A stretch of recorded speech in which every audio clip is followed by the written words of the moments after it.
19 رمضان 40 ہجری کو جب مسجد کوفہ میں امام علی علیہ السلام کو ضربت لگی، آپ بستر شہادت پر آئے تو 21 رمضان کی رات قریب آنے لگی تو آپ نے اپنے شہزادے حسن اور حسین کو بلایا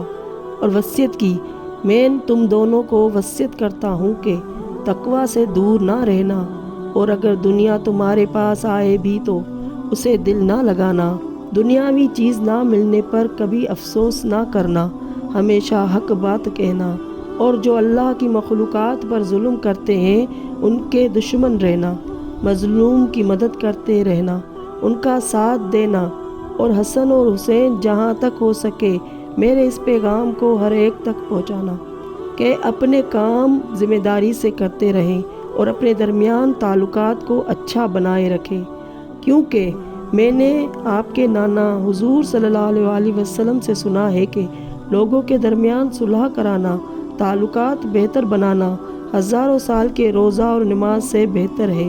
اور یتیموں کے بارے میں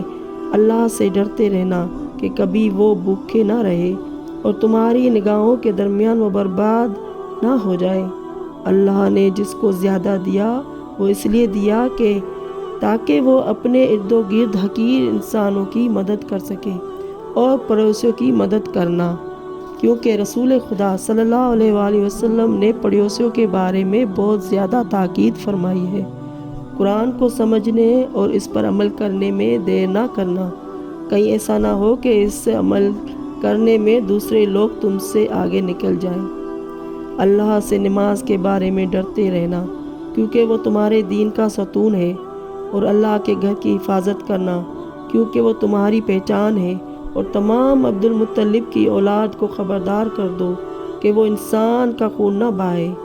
اس بات پر کہ امیر المومنین کو قتل کر دیا گیا، میں یہ نہ دیکھوں کہ وہ مسلمانوں کا خون بہانا شروع کر دیں، میرے بدلے میں میرے قاتل کے علاوہ کسی کو قتل نہیں کیا جا سکتا۔ دیکھو، اگر اس ضربت میں میری جان لے لی تو ایک ہی ضربت کا بدلہ ایک ہی ضربت ہے، اور دیکھو میرے قاتل کے جسم کے ٹکڑے نہ کرنا، کیونکہ میں نے رسول خدا صلی اللہ علیہ وآلہ وسلم سے سنا ہے کہ خبردار کسی مردے کے اعضاء بدن کو مت کاٹو۔ اللہم صلی علی محمد وآل محمد۔